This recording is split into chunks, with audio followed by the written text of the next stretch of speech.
Bueno, buenas tardes. Quiero, en primer lugar, pues agradeceros a todos vuestra asistencia y, por supuesto, agradecer igualmente a los participantes la disposición que he encontrado desde un primer momento para la participación en esta tertulia.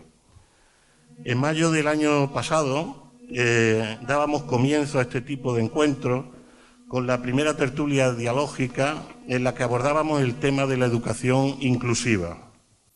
Ya en aquel momento señalábamos que la finalidad de estas tertulias era la de debatir y reflexionar juntos sobre el tipo de educación que queremos y que necesitamos para abordar y afrontar los retos del siglo XXI. En esta ocasión hemos considerado pertinente dedicar la segunda tertulia dialógica en pararnos a pensar y a hablar sobre cómo educar para la convivencia en la sociedad actual. Es evidente que no podemos sustraernos al hecho de vivir con otros.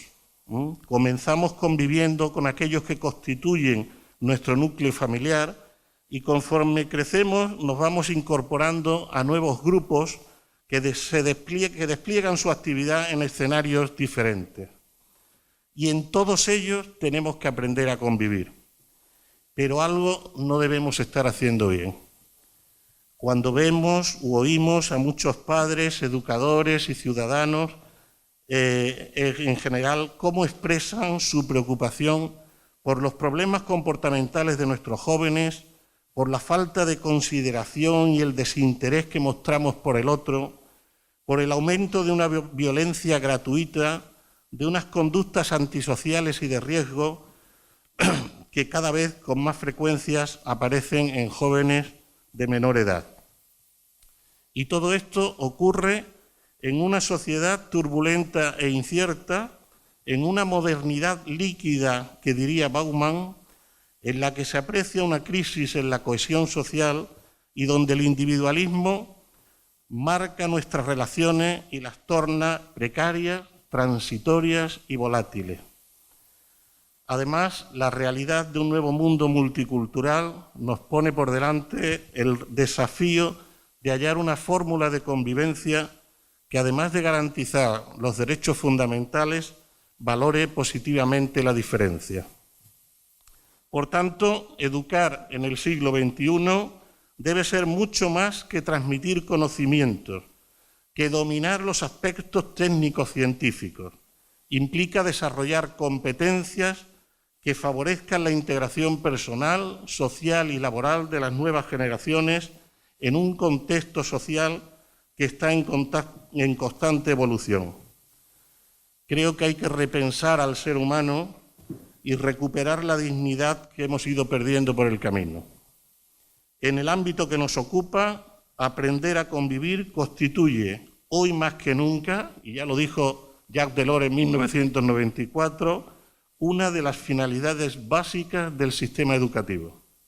Pues bien, hoy estamos aquí para hablar de convivencia, para hablar de cómo construir buenas relaciones entre nosotros y para apuntar algunas líneas de trabajo que ayuden a concretar estas ideas.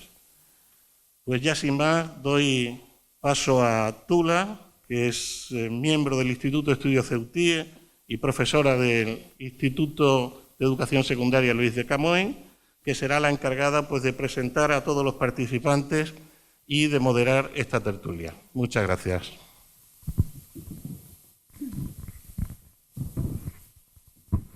Hola, buenas tardes. Gracias, Santiago. No hemos podido tener una mejor presentación. Sabéis que tuvimos que hacer un cambio de última hora y ha sido un regalo, ¿no? Hablar de convivencia aquí al abrigo de las murallas reales que tanto significado tiene para nosotros. Gracias a todos los colaboradores. Estamos deseando escuchar vuestras opiniones, vuestra sensibilidad sobre la convivencia. Voy a presentaros. Tengo aquí a mi izquierda a Juan Luis Benítez. Él es miembro del Instituto de Estudios CEUTIE y es director de la Unidad de Orientación Académica y Acceso a la Universidad. A su lado está Javier Yáñez, profesor de Filosofía del Instituto Luis de Camoens. Ana García es alumna de Educación Social. Buenas tardes, Ana. Y el siguiente alumno también es Ramsés, que es alumno del Máster sobre Derechos Humanos, Democracia y Globalización. A mi derecha tenemos a María Isabel Pino, secretaria de la FAMPA, Pilar Tendero, directora del Colegio Rosalía de Castro, María del Carmen Fernández, orientadora del Colegio José Acosta, y falta por llegar el director del Instituto Clara Campoamor, Alfonso Roldán, que ha tenido un pequeño percance. Así que, como veis, es una mesa variada con diferentes sensibilidades a la hora de la convivencia. Queríamos tener pues diferentes puntos de vista que nos tocan a todos, alumnado, familias, orientadores, encargados de las relaciones con las familias, etcétera. Ya sabéis que mantenemos esa filosofía de tertulia dialógica porque nos gusta venir aquí con un texto ya leído y reflexionado en solitario. Ese texto que nos acompañará hoy es Enseñar a convivir o a consumir, solo en 3 letras está la diferencia, de Asunción Vega y Pachi San Juan. Voy a lanzaros a cada uno de vosotros una primera pregunta para posicionarnos. La primera pregunta, ¿qué entendemos por convivencia y qué tipo de convivencia queremos? ¿Todos entendemos el mismo significado de convivencia? ¿Es global? ¿Es universal? Así que, ¿quién quiere comenzar? Mari Carmen, por ejemplo. Que es verdad que hay una base común, que es que tenemos que vivir todos unos con otros. Y ese aspecto define la convivencia. Ahora, ¿cómo hay que hacerlo? ¿De qué manera? Esos a lo mejor son los puntos en los que discrepamos algunos.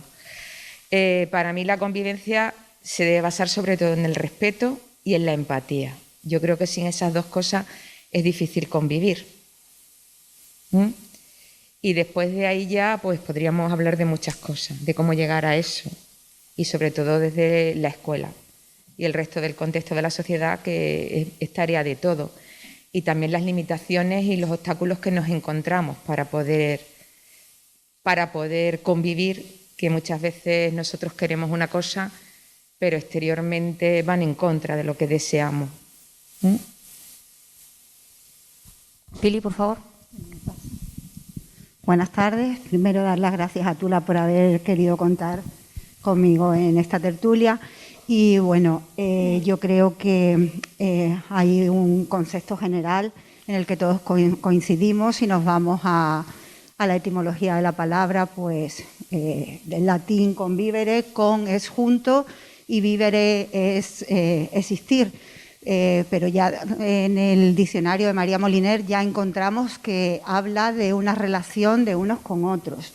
Para mí convivir es vivir de manera armoniosa, y como ha dicho mi compañera, para mí es fundamental tener empatía uno con otros. Y si yo tuviese que destacar algo, para mí en la escuela lo principal es el trabajo de las emociones. Si trabajamos las emociones, nosotros llegaremos a trabajar la empatía, a ponerse en el lugar de otros. Y bueno, aquí ya creo que podremos extendernos en largo y tendido, pero en definitiva es eso, vivir unos con otros, relacionarnos unos con otros y de manera armoniosa.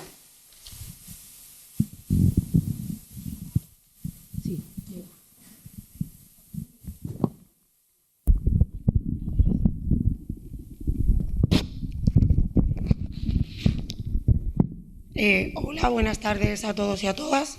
Os pido disculpas por la fonía. Llevo unos días muy duros de trabajo y estoy un poquito cogida. En primer lugar, deciros que estoy un poco nerviosa, que así tanto público me asusta un poco, pero le agradezco a Tula la invitación a esta tertulia, que esta tarde nos trae a compartir este espacio, y estoy segura de que entre todas las personas que estamos aquí hoy saldremos con unas recargadas de energía, enriquecidas, unas con las aportaciones de otras y con aportaciones novedosas para poder poner en práctica en nuestras vidas, tanto en el terreno profesional como en el personal. Mis 2 compañeras han hablado del concepto de convivir y otra compañera ha hecho un análisis de la raíz etimológica del concepto, del concepto que hace María Moliner en su diccionario, que es más amplio. y todos vienen a decir lo mismo. Convivir es vivir unos con otros dentro de un mismo espacio. Pero yo voy un poco más allá. Eso es convivir, pero ¿de qué manera convivimos unos con otros? ¿Convivimos de espaldas? ¿Convivimos al lado? ¿O convivimos de frente unos con otros y nos damos la mano? Y ahí es donde yo incido. Convivir se puede convivir, pero igual en los edificios que hoy en día vivimos, igual ni conocemos al resto del edificio de vecinos que tenemos. Para mí eso no es convivencia. Para mí eso es compartir un espacio. Convivencia es mirar al que tienes al lado, al que tienes enfrente y darle la mano cuando te hace falta. Y de eso hablaba ella. Una convivencia basada en el respeto, en la empatía y sobre todo en la tolerancia. Creo que son claves, aparte de la gestión emocional que ha dicho ella también, y sobre todo la educación en valores, que creo que hoy en día nos faltan muchos. Gracias. Ramsés, por favor.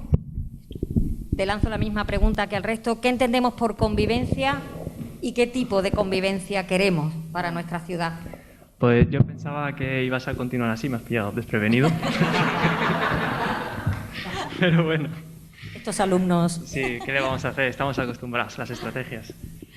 En primer lugar, lo mismo que han dicho las compañeras que hoy comparten espacio con nosotros, y es un poco dar las gracias, ¿no?, a la organización y en especial a todas las personas que están hoy aquí presentes. Es un orgullo para mí poder compartir este espacio con personas tan relevantes, ¿no?, y tan competentes en lo suyo.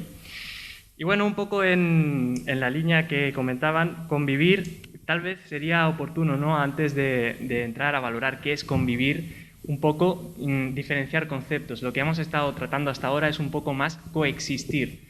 Lo que afrontamos, ¿no?, en la actualidad, en esta sociedad fluida de la que hablaba Bauman, en esta sociedad en la que se prima el individualismo, la competencia, el ir a por lo suyo. Una anécdota que podemos ver en los días recientes es lo que está sucediendo con el aceite, lo que sucedía con el papel higiénico, ¿no?, que parece que la gente no piensa en los demás, sino en sí mismos, y es un poco la línea por la que se orienta esta sociedad. Convivir va mucho más allá. Convivir es ser consciente de que a tu lado hay otra persona, de que es una persona con necesidades, es una persona con unas vivencias y con una identidad propia, y es intentar, dentro de todas las dificultades que supone el compartir ese espacio, ¿no?, e intentar entablar una relación, saber sobrellevarlo de tal manera que podamos crear algo juntos, que podamos intercambiar y que podamos crear una sociedad en la que todos tengamos cabida. Para mí convivir es eso, es ser capaces de intercambiar y ver en los demás la riqueza de la pluralidad, y así pues formar una sociedad más equitativa, más justa. Muchas gracias, Ramsés. Ana, por favor. Primero, muchísimas gracias por querer contar conmigo. La verdad que yo no vengo aquí como ningún tipo de experta, ya que soy estudiante. Sí que es verdad que este año ya termino educación social y mi función será la intervención social, y creo que la convivencia pues está bastante ligada a ese trabajo. Pero bueno, también vengo a aprender de vosotros y de cualquier persona del público que colabore después. Y para mí la convivencia, como han dicho algunas compañeras, se puede basar en el respeto y la empatía, pero creo que otro aspecto muy importante es la libertad, ya que creo que el ser humano tendemos a, bueno, y el sistema educativo en muchos aspectos ha tendido a individualizarnos y a esa competitividad constante en la que tienes que mirar al otro de una forma distante y no cercana. No se fomenta, desde mi opinión, tanto el trabajo en equipo y tampoco la opinión crítica en sí. El pensar que tu realidad y tus ideas no son las únicas que existen, que coexisten muchísimas ideas y ideas que tienes que respetar, igual que tienes que respetar la libertad de que otra persona pues piense diferente y poder estar en un mismo espacio con diferentes ideas. Yo creo que así a grandes rasgos. Gracias, Ana. Javier Yáñez, por favor. Empezar nuevamente dando las gracias tanto a la organización como a todos ustedes que estáis aquí, que habéis venido a escucharnos un poco nuestras reflexiones acerca de la convivencia. La verdad es que me han parecido muy interesantes tanto las definiciones que han dicho en el ala derecha de nuestra mesa, como la propuesta que ha dicho de definición el compañero Ramsés. Y la verdad es que me ha dejado un poco que ahora mismo yo creo que lo mejor que podemos hacer a la hora de definir es decir ¿qué no es convivir? Exactamente, ¿acaso, al menos lanzarlo así como pregunta, ¿acaso la mayoría de los espacios que nosotros tenemos es de no convivencia? Obviamente, cuando nosotros hablamos de convivir, estamos hablando de un pequeño territorio en el cual nosotros nos sentimos seguros, ¿no? Un poco como cómodos en las relaciones entre las personas, y que la gran mayoría de nosotros, cuando nos sentimos en peligro, nos sentimos en una zona que no es la nuestra, ¿no? Fuera de nuestra zona de confort, en realidad ahí es donde no estamos conviviendo. No convivir es un poco, o salir de la convivencia es entrar en la selva, entrar en una zona donde se ha escapado, o al menos estamos fuera del ámbito de la civilización, y que en realidad lo que nosotros estamos proponiendo, es decir, hasta qué punto nosotros podemos agrandar el espacio de la comunicación entre las personas, de la amabilidad, de las interrelaciones positivas, y sobre todo hasta qué punto este ámbito se puede ampliar lo suficiente antes de degradarlo. Porque, y creo que esto también puede ser una pregunta, al menos que podemos pensar un poco después, convivencia, ¿hasta qué punto? ¿Hasta qué punto podemos estirar la convivencia, o al menos problematizar un poco el concepto de convivencia, de que lo mismo convivir no se puede convivir a toda costa, sino que también hay límites dentro del ámbito de convivencia, y creo que eso también es importante pensar diferentes tipos de convivir. Que convivir no solamente, y creo que en el texto a mí me parece muy interesante cuando se habla de que convivir no es sumar sino multiplicar. ¿Qué tipo de convivencia solamente es una suma, y hasta qué punto no podemos ir más allá de esa suma de personas y multiplicar nuestras cohesiones? Gracias, Javier. Juan Luis, cierra toda esta primera cuestión. Lo pasamos por detrás. ¿Este mismo? Bueno, buenas tardes. En primer lugar, agradecer a Santiago por la invitación, a Tula por poder participar en este evento y darme la oportunidad de hacer una visita por la que fue mi casa durante muchos años y que intento siempre visitar al menos una vez. Rancés decía, me has pillado a otras manos, no hay cosa peor que ser el último, porque realmente puedes tener poco que aportar, ¿de acuerdo? No puedo estar más de acuerdo en todo lo que habéis dicho vosotros. Para mí convivencia es justamente lo que estamos haciendo aquí hoy. Estamos, como decía Tula al principio, profesores de universidad, profesores de centros, tenemos a la comunidad educativa, tenemos alumnos. Bueno, eso es el primer paso para entender qué es la convivencia. Me vais a permitir que yo vaya un poquito más allá, y antes de definir lo que es la convivencia y una cosa que Javier ha aportado que me parece que es bastante interesante, yo siempre la convivencia la pongo en un segundo plano, y me explico. Cuando hablamos de convivencia hablamos ya de unos niveles donde yo estoy interrelacionándome con el otro. Sin embargo, para mí la convivencia empieza muchísimo antes. La convivencia, ya la han apuntado aquí a las compañeras, debemos hablar de competencia emocional. El saber reconocer las emociones, saber expresarlas, poder hablar de ellas, saber gestionarlas.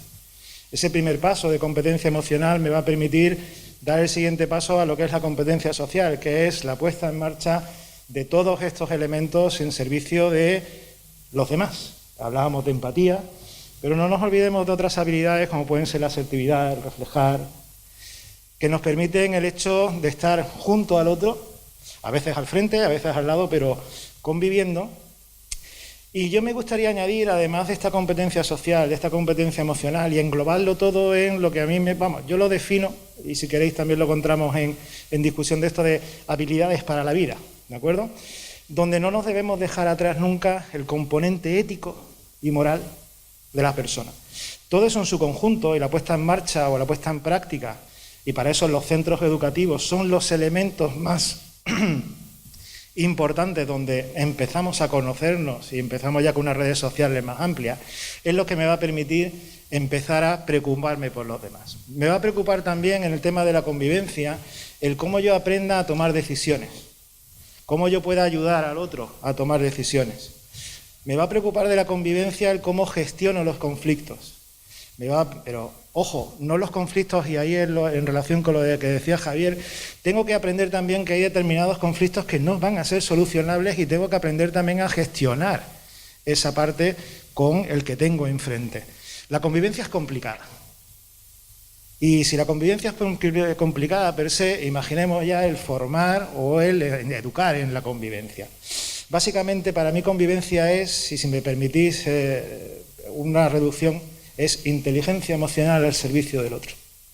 El estar pendiente de lo que te pasa, el saber lo que te pasa, el ser o mostrar comportamientos prosociales y el coexistir, convivir, ayudarnos, respetarnos y entre todos acercarnos a nuestro día a día y a nuestra participación.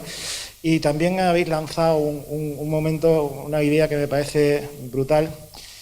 Ahora mismo nos preparamos de forma muy competitiva, preparamos para un mercado laboral.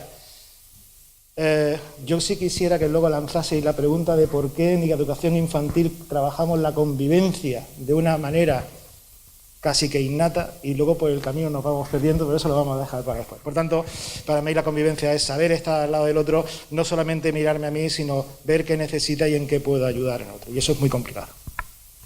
Bueno, muchas gracias. Pues después de que hemos dibujado a grandes trazos un marco para la convivencia, me gustaría que fuéramos posicionándonos en asuntos un poquito más concretos. Yo voy a lanzar las preguntas dependiendo de la competencia y la responsabilidad en la que cada uno se mueve en su día a día, pero eso no quita que cualquiera que pueda participar levante la mano y tendrá su turno de palabra.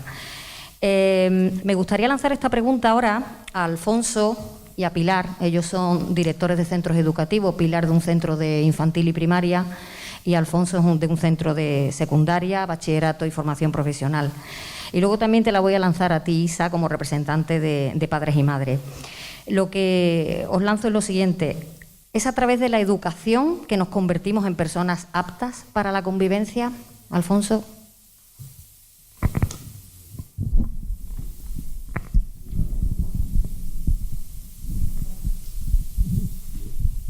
Hola, buenas tardes. En primer lugar, pedir disculpas por la tardanza, un problema familiar de salud que me obliga a ir mañana a primera hora a la península.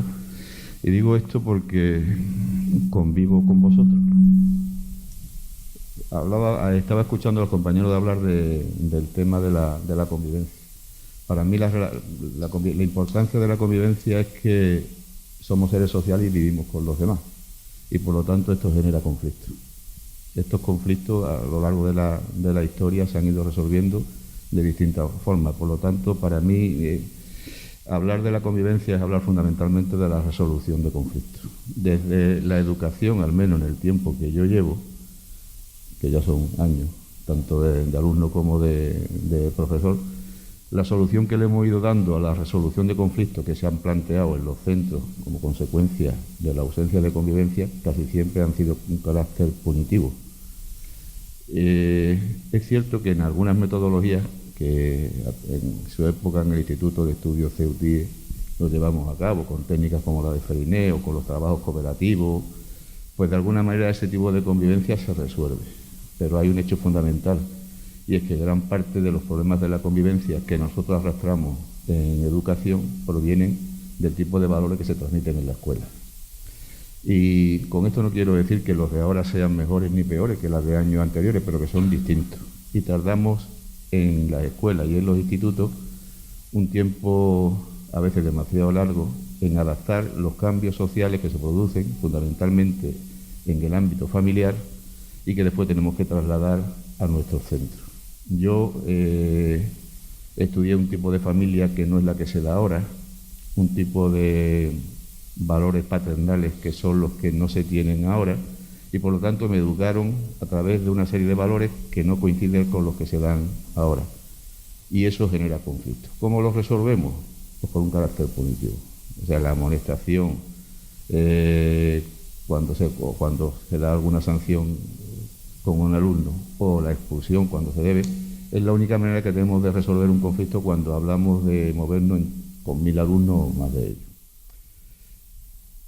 Gracias, Alfonso. Pilar, desde tu perspectiva en un centro de infantil y primaria, Es a través de la educación que nos convertimos en personas aptas para la convivencia. Decir, Tula, bueno, que transitoriamente o ocasionalmente soy directora, pero realmente lo que soy es maestra de infantil. Maestra de infantil, lo que ha dicho él antes, yo considero que es una etapa primordial y fundamental. Los niños llegan al colegio, los niños llegan y son los reyes de su casa, son únicos, no comparten, son solos. Cuando llegan al colegio empiezan a sociabilizar. Ahí considero yo que es fundamental el tener unas normas que se deben respetar y que se deben cumplir. No unas normas impuestas, sino en la medida de lo posible unas normas que sean consensuadas tanto por los maestros como por los pequeños. En este sentido, a lo que ha dicho Alfonso, es verdad que hemos pasado de una generación pues donde no cabía la expresión, donde lo que hacíamos era acatar, padres quizás autoritarios, y ahora nos hemos ido al extremo completamente opuesto. A mi entender, lo ideal es el término medio, como en la mayoría de las cosas de la vida. Al poner las normas, creo que es fundamental que sean normas en positivo. Si estamos aquí, muchos de nosotros fumaremos y, no hemos echado en falta el cigarro. Si vemos ahí un cartel que nos pone no fumar, prohibido fumar, posiblemente nos vaya a venir esa gana de fumar. A los niños pequeños, pues cuando no le decimos no arranques las plantas, sino no arranques las hojas de las plantas que están en el patio, porque cuando llegue la primavera no vamos a ver las flores bonitas. Respeta el turno de palabra. No es respetar el turno de palabra porque el maestro lo imponga, es respetar el turno de palabra porque si no, no te oímos.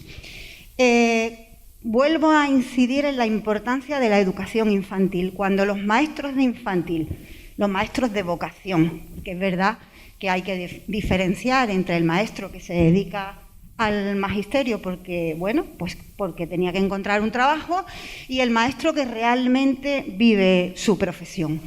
Esa maestra ese maestro, digo maestra porque la mayoría somos femeninas o somos del género femenino. Esa maestra que acoge a los niños y se agacha y se pone a la altura de esos niños, a ese niño le está dando una empatía que hablábamos antes, que ese niño va a entender y se va a desahogar con esa maestra. Si lo hacemos desde la altura, desde la imposición, ahí, en mi entender, no vamos a llegar a nada. Isabel, desde la perspectiva de los padres. En primer lugar, desde la perspectiva de los padres, no. Yo creo que desde la perspectiva de todas las personas, pienso que con la educación, con una buena educación, se consigue todo lo que queramos. Y ahí está el educar en convivencia. Muchas gracias. Yo he extraído una de las frases del texto que nos reunía aquí hoy, me ha llamado la atención. Y quiero que reflexionen sobre ella. Ramsés, Ana, vosotros sois estudiantes, tenéis un pie puesto ya en el mundo adulto, tenéis una trayectoria en los centros educativos y también Mari Carmen como orientadora. La frase dice así: del tema de educar para la convivencia ni siquiera se habla, aunque siempre se dé por supuesto. Y cuando en educación se da algo por supuesto, ocurre que no ocurre nada, o sea, no se dota ni se promueve. Ramsés, por favor.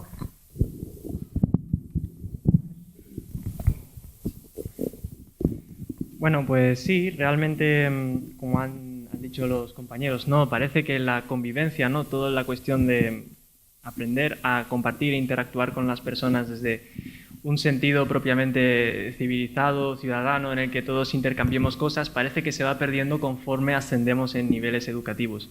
Parece que llega a un punto dentro del sistema educativo en el que sacar buenas notas, en el que superar las notas medias, las notas de corte, es más importante que realmente entender cuál es el fundamento de por qué estamos ahí y de cuál es el fundamento de lo que tiene que ser la escuela en el siglo XXI. La escuela realmente no es un espacio que prepare trabajadores para un mercado laboral que cada día es más inestable, más competitivo y más individualista, en el que todos peleamos por un puesto laboral y en el que realmente nada está asegurado. La escuela tiene que ser un espacio realmente que prepare ciudadanos con una capacidad de análisis crítico, un componente moral y ético que les haga capaces de afrontar los retos a los que estamos viendo, nos estamos enfrentando en un futuro que parecía a veces tan lejano, pero que ya es mismo. Realmente la escuela tiene que preparar una ciudadanía, ¿no?, capaz de hacer frente a todos esos retos que se están sucediendo uno detrás de otro en la sociedad que vivimos actualmente, pero que por algún casual no está sucediendo. ¿Por qué? Porque realmente se está enfocando esa acción educativa dentro de los centros educativos a aprobar los exámenes. Entonces, nos lleva a preguntarnos realmente ¿qué es la educación? ¿La educación se limita solo a la escuela? No. Nosotros en primer curso de Educación Social, formación que comparto aquí con la compañera y del que ya estoy graduado, hacíamos un pequeño análisis, ¿no?, de las horas que pasan los niños dentro de las escuelas y las horas que pasan los niños fuera de las escuelas. Realmente es sorprendente, ¿no?, ver que intentar crear una ciudadanía crítica con ese componente ético, moral, con esa inteligencia emocional que les dote para interactuar de una manera positiva con los demás, orientada a la convivencia, es impensable en las 6 horas o 5 horas que supone el colegio. El día tiene 24 horas y fuera del colegio suceden otras muchas cosas. Entonces, lo que tenemos que empezar a plantear sobre la mesa, aparte de la convivencia dentro de las escuelas, que ya es complicado porque las escuelas tienen un programa cerrado, tienen unos programas de convivencia, pero que muchas veces parecen no dar fruto, es articular a la sociedad, articular a la comunidad educativa para que realmente existan los recursos y existan los espacios en los que los niños, los jóvenes, la comunidad educativa en sí pueda empezar a trabajar sobre esa convivencia y podamos convertir los espacios de ciudadanía en espacios donde realmente se trabaje. Gracias, Ramsés. Bueno, yo recordando un poco mi etapa en las fases de colegio e instituto, ahora que ya estoy terminando la carrera, creo que he echado un poco en falta el tema de la resolución de conflictos.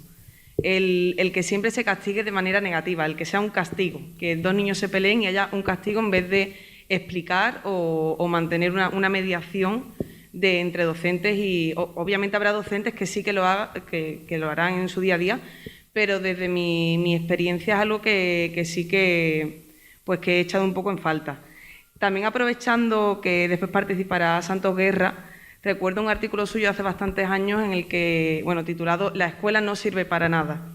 Y eso nos viene a decir que de qué nos sirve tener a muchas personas preparadas, que por donde tú también hablabas, Tula, muchas personas preparadas, médicos, profesores, con un currículum maravilloso y la educación en valores a cero. ¿Y de qué me sirve a mí de haber tenido una asignatura ética, valores, que yo me sepa todas las definiciones de los valores, de la ética, si después en el día a día no lo hemos llevado a la práctica? ¿De qué sirve la teoría sin la práctica? Para mí, de nada. Vale. Mari Carmen, por favor. Bueno, yo la frase de que en los centros no se habla de convivencia, yo sobre todo la experiencia que tengo es de los centros de primaria y cuando está en equipo he ido por muchos centros, ahora estoy en otro, siempre se habla de convivencia. De hecho hay unos planes de convivencia y se analizan. Y no solamente la convivencia con los alumnos, también entre los claustros. ¿Qué ocurre muchas veces? Lo que tenemos que analizar, porque sobre todo se dan los conflictos sobre todo en secundaria, porque eso es así. Porque se dan, ¿qué es lo que dificulta esa convivencia? Ella estaba hablando de resolución de conflictos, pero te hablan de resolución de conflictos, pero la persona que te habla de resolución de conflictos sabe solucionar conflictos. Porque claro, tenemos que educar en inteligencia emocional, tenemos que educar en resolución de conflictos, en empatía, pero el que está enfrente que tiene que enseñarlo, ¿sabe hacerlo? Porque muchas veces no somos conscientes que somos modelos para los niños que tenemos, tanto chicos como adolescentes, ¿eh? Y los adolescentes siempre parece que no, pero necesitan normas claras, necesitan un modelo claro, más que los niños pequeños, y no somos muy conscientes de eso. Entonces, tenemos que educar en eso, pero ¿somos nosotros los que estamos preparados realmente para eso? Deberíamos, pero ¿podemos intentar que los demás resuelvan cosas que no somos capaces de resolver? Esa es la pregunta que yo lanzo muchas veces. Y después muchas veces, ¿por qué se producen más conflictos en unos centros que en otros? ¿O por qué en secundaria se disparan? Lo que ha dicho Alfonso. Aparte de las familias de ahora no son las de antes, pero los valores mínimos y universales son los mismos ahora que antes. Pero ¿qué ocurre? Tenemos niños con unas mochilas que desconocemos muchas veces, que lo que te están pidiendo es ayuda, no te están pidiendo otra cosa, que alguien los escuche.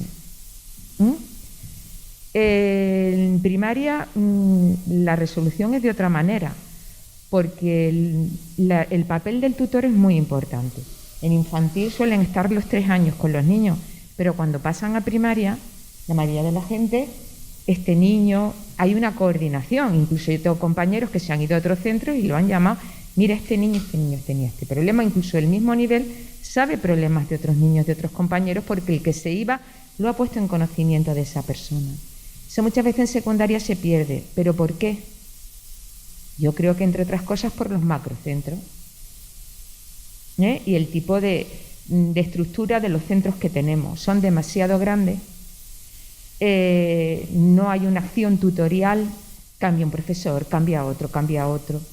Entonces, claro, no hay un seguimiento de lo que lleva ese niño detrás, de por qué ese comportamiento, vamos muy acelerados, la vida cambia mucho, las necesidades son diferentes. Muchas veces pensamos que el que tenemos enfrente tiene nuestros esquemas y no los tiene. Entonces, yo todo ese tipo de preguntas las lanzo, ¿no? También, porque y muchas veces lo analizo. No podemos pedirle al que tenemos enfrente que resuelva conflictos cuando nosotros no somos capaces de resolver un conflicto, por ejemplo, que se da en el aula. Y eso se aprende, y tú eres un modelo. Mucha gente no es consciente de que somos modelos.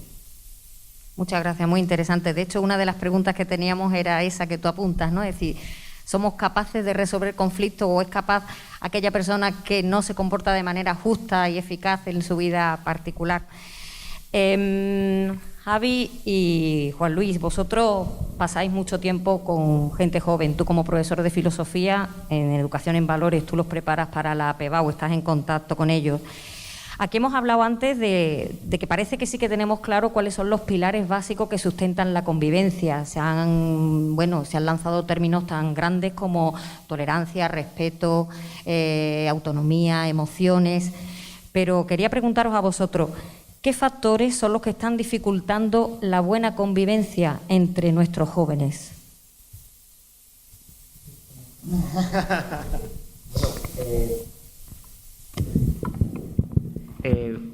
Antes de empezar con esa pregunta, a mí me gustaría hacer un pequeño apunte, si es posible, respecto a la pregunta anterior, que efectivamente nosotros en los institutos enseñamos a convivir, pero no hay que olvidar también que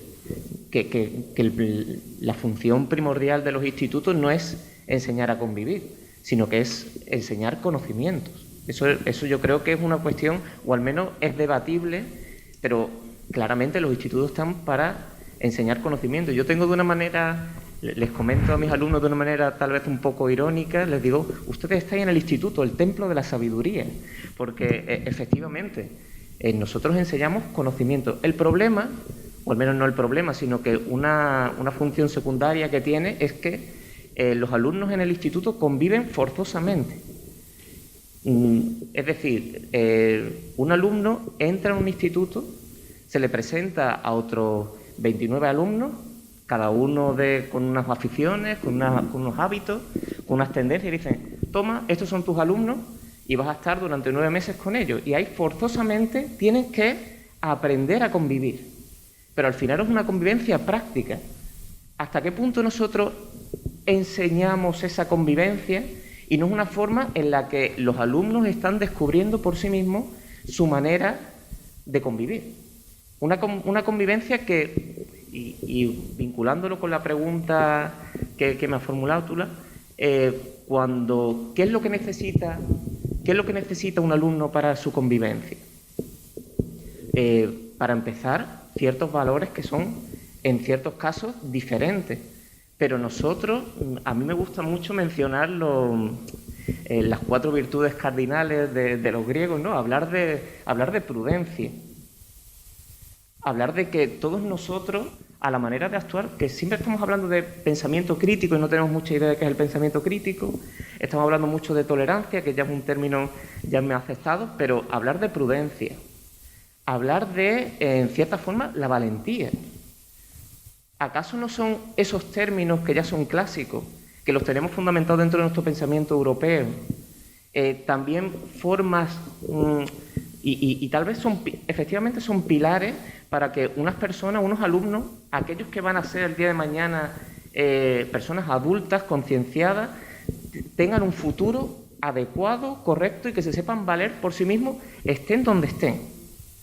Nosotros enseñamos filosofía, matemática, historia, pero es que eso tiene una consecuencia, que es la consecuencia de una convivencia correcta, adecuada, proporcional en algunos casos, en otros casos no. Pero claramente los alumnos, al menos desde mi punto de vista, nosotros, y esto también me ha parecido súper interesante el tema que usted ha comentado acerca de que nosotros somos modelos y que tenemos que saber cómo tratarnos a ellos, tratarlos con respeto, con educación, aprender que le tienen que decir una cosa al otro, pero todo tiene que estar como englobado dentro del ámbito del saber. Y yo creo que esa es la gran dificultad que nosotros tenemos, que no tenemos tiempo, porque yo tengo que dar una materia. No tenemos espacio, solamente tenemos una clase con 30 niños, con sus sillas y sus mesas. Y ahí nosotros tenemos que hacer esa doble función. Que ya cada uno puede decir que si es mejor hacer ciudadanos que hacer expertos en filosofía y en historia.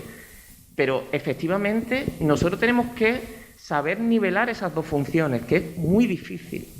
Que es muy difícil sobre todo porque tenemos que encontrar cierta receptividad y también no olvidarnos de eso, de que cuáles van a ser los ciudadanos del mañana y cómo y saber exactamente qué es lo que nosotros vamos a ver ahí. Y a mí me gustaría al menos dejar un poco el camino de que creo que se mencionó antes, del individualismo, de que se puede establecer la identidad personal de un alumno sin individualismo.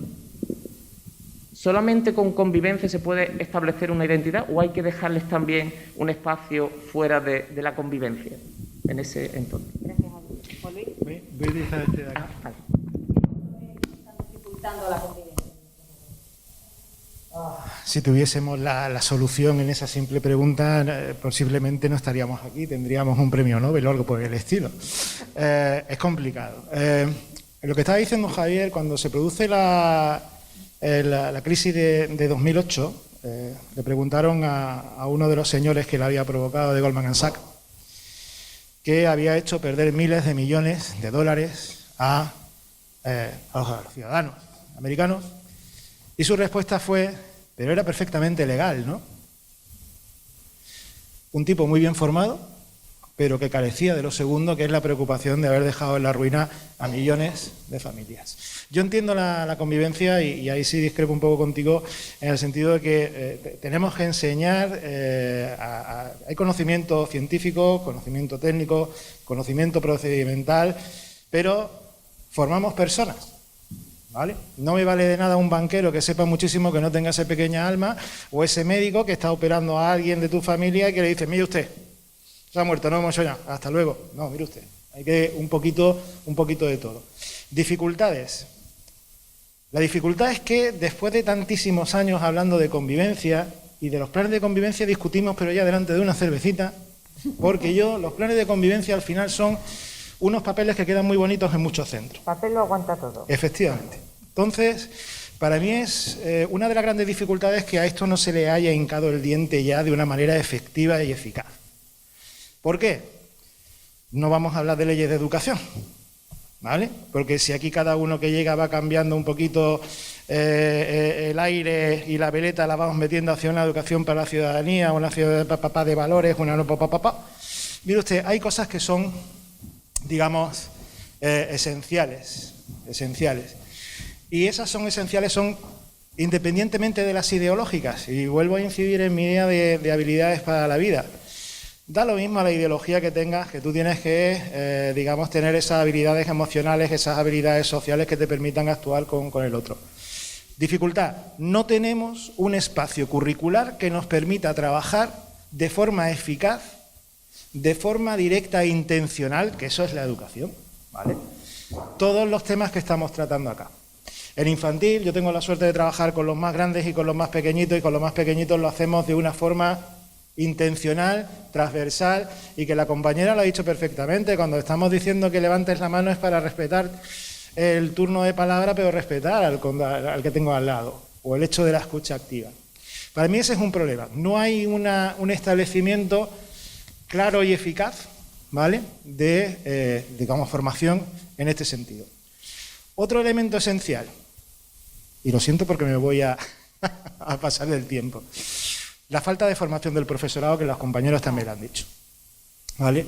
Es una cosa que, bueno, nosotros no podemos recurrir a la educación como el tabla salvavidas cada vez que hay un problema si no le damos los recursos necesarios. Yo ya estoy cansado de ser la profesión más denostada o de las más denostadas a nivel social, pero que tenemos la solución para absolutamente todo.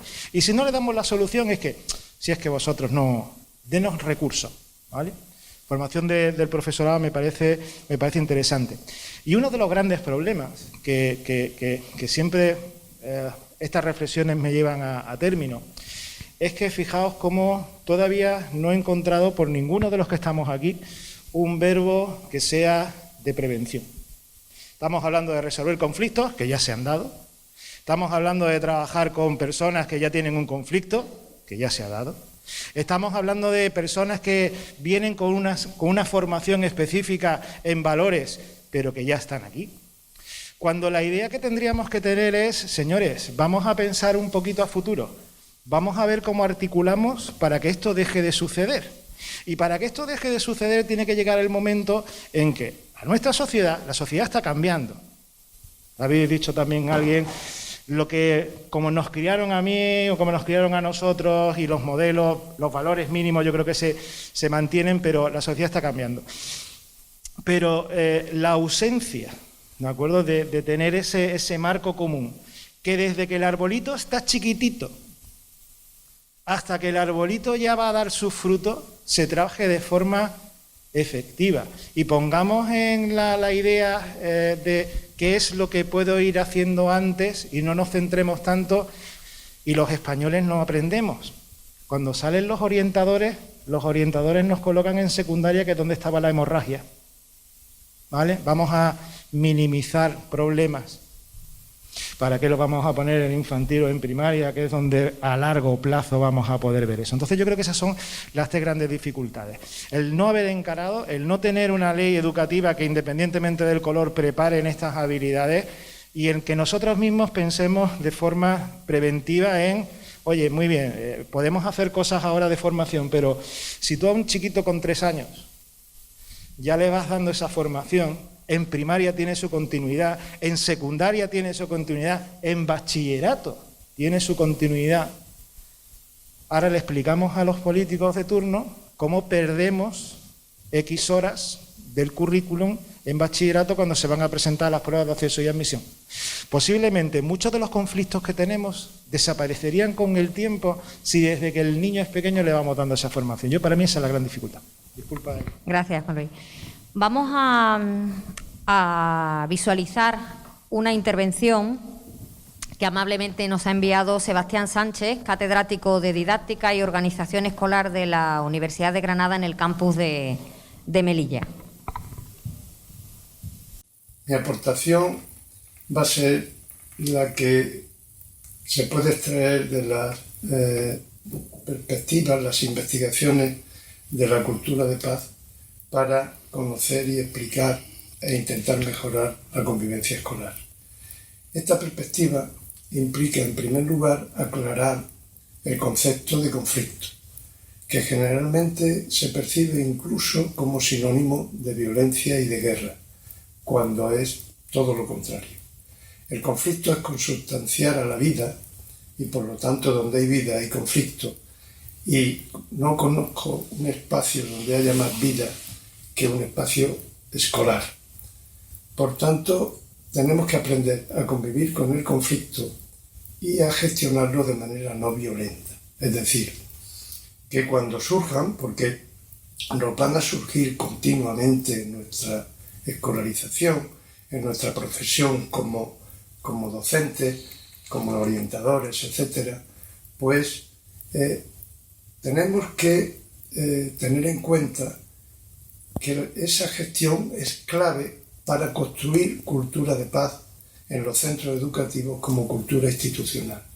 Cuando esta cultura de paz, no exenta de conflictos, insisto, esté asentada, va a ser mucho más difícil que surjan casos de violencia, porque la cultura de la violencia se va a ir minorando por el tipo cultural relacionado con la paz. Esto implica también cultivar, por ejemplo, un asunto fundamental de la vida diaria de los centros, que es lo que algunos venimos llamando la paz de las pequeñas cosas. Es decir, no darle solo importancia a lo más llamativo, sino al día a día cotidiano y sencillo, como un saludo, una sonrisa, venga, hoy mejor que no hablemos de esto, que no se puede resolver contigo el problema que tenemos, etcétera, etcétera. Otro elemento fundamental es la participación de las comunidades educativas, porque sin la participación de las comunidades educativas, especialmente en sistemas educativos universales, no se puede afrontar esta perspectiva de la convivencia escolar sin su participación y su implicación. La cultura escolar está relacionada con la cultura social y con la cultura familiar, como forma de vida. Es decir, si tratamos la convivencia escolar desde la perspectiva de la cultura de paz, debemos extender este principio en el ámbito familiar y social. Hay muchísimos más temas, pero estos para mí son los más importantes. El último sería intentar hacer un giro epistemológico para no fijarnos solo en las conductas negativas a la convivencia escolar, sino que también valoremos las positivas. Es habitual, incluso en normativas legales, que se detallen conductas disruptivas que perjudican la convivencia escolar y cómo sancionarlas, y en cambio que no se detallen conductas favorecedoras de la cultura, de la convivencia escolar y cómo premiarlas. Yo creo que con estos indicadores de la perspectiva de la cultura de paz se puede generar un debate muy interesante y sobre todo hacer aportaciones valiosas para el día a día de nuestros centros y para que esa convivencia desde la cultura de paz con conflictos también se pueda extender a la sociedad. Muchas gracias. Bueno, qué interesante cuando hablan de cultura de paz y pensamos ahora mismo en la situación que estamos viviendo a nivel mundial, ¿no? Por eso la siguiente pregunta yo se la quiero lanzar a Alfonso y también a Mari Carmen. ¿Los centros deben ser reproductores de las relaciones sociales? Queridos docentes. Se acoló a Miguel Ángel, sí. Vuelvo a repetir la pregunta. ¿Nuestros centros deben ser reproductores de las relaciones sociales existentes o debemos ser agentes del cambio? Y si es así, ¿qué riesgos corremos? ¿Y cuánto tensiona esta situación en nuestro centro? Alfonso. Tú las preguntas más difíciles me las haces a mí. ¿Y es por algo en concreto? Verdad, he llegado al último, ¿verdad? Bueno, mirad, voy a decir lo que pienso, aunque sea políticamente incorrecto, ¿de acuerdo? Yo creo que hay que diferenciar la escuela de los institutos. Yo empecé siendo maestro. He intentado adaptar el instituto a la manera de ser de una escuela, porque creo que se funciona mucho mejor, en muchos sentidos. Y tú lo sabes, aunque hay también otro tipo de problemas. ¿Por qué? Porque el maestro estudia para ser maestro. Otra cosa es que después lo sea con mayor o menor vocación, pero es para lo que se le prepara. En asignaturas como la didáctica o así. En un instituto hay biólogos, físicos, químicos, filología hispánica, filología inglesa, historiadores, geógrafos, y en la inmensa mayoría no hay ninguna asignatura en quinto de la licenciatura antigua o la de grado o algo donde aparezca la didáctica de, donde aquella persona que termina una carrera y piensa que le gustaría no trabajar en un laboratorio, sino enseñar a sus alumnos qué es una célula, pueda ir a una didáctica de la biología y se la enseña.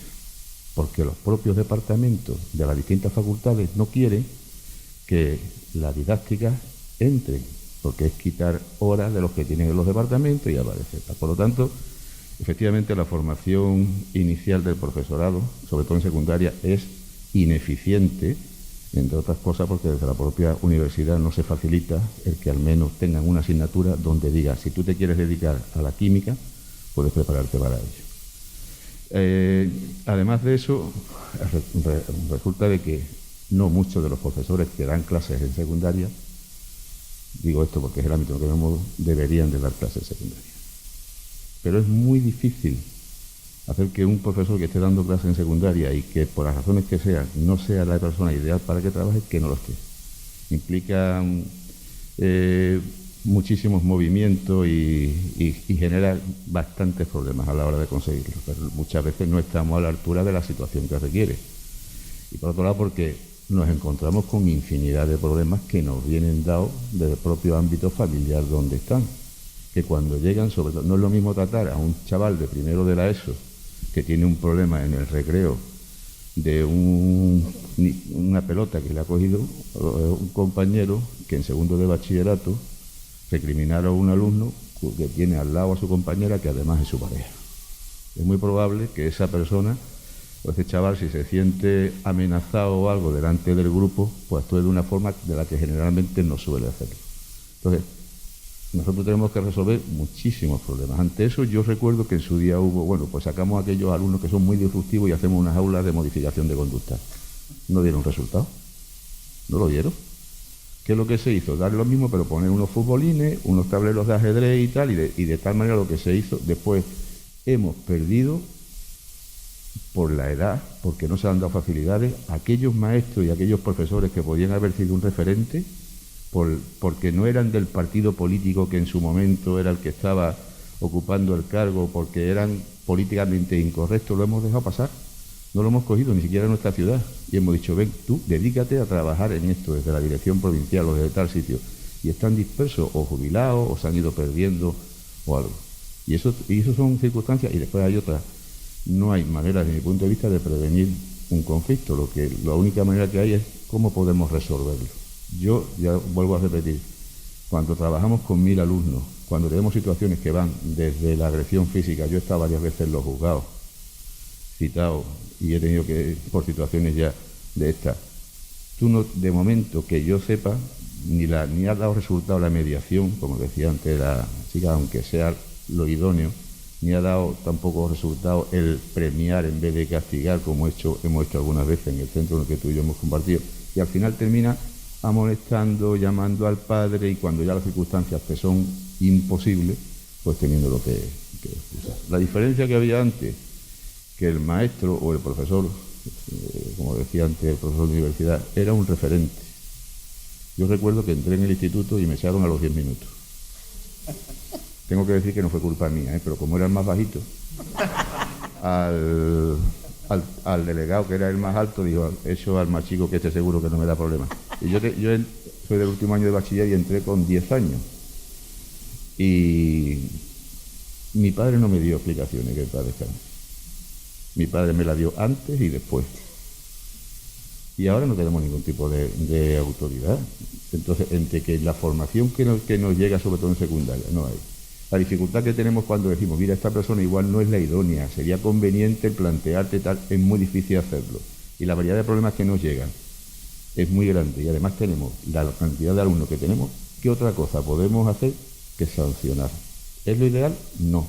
Pero el resto de los alumnos tienen derecho a que al menos a ellos se les transmita conocimiento, se les transmitan también valores. Entonces tenemos que poner en riesgo el perder a uno, que perdemos y mucho, y a veces actuamos de forma injusta, a costa de intentar ganarnos a 20. Yo creo que no hay otra forma de momento, y han salido muchos libros y muchas tesis doctorales, pero cuando se llevan a la práctica, se llevan al día a día del aula, sirven para engrosar currículum, pero para poco más. Mari Carmen. Mira, yo suscribo lo que él ha dicho y una cosa que comentó antes Javi, que quizás ese chip hay que cambiarlo.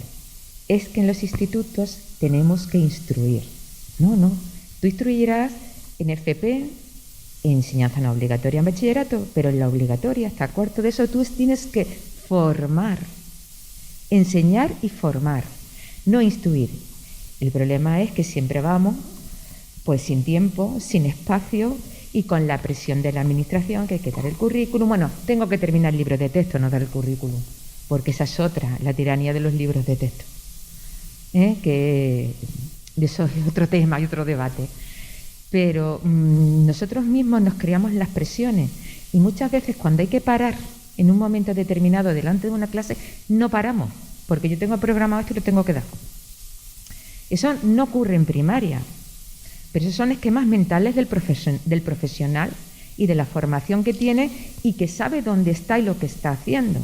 Sabe que tiene que formar antes que instruir, porque si no formas, la instrucción no vale. ¿De qué te sirve saber mucho si después no sabes desenvolverte por la vida?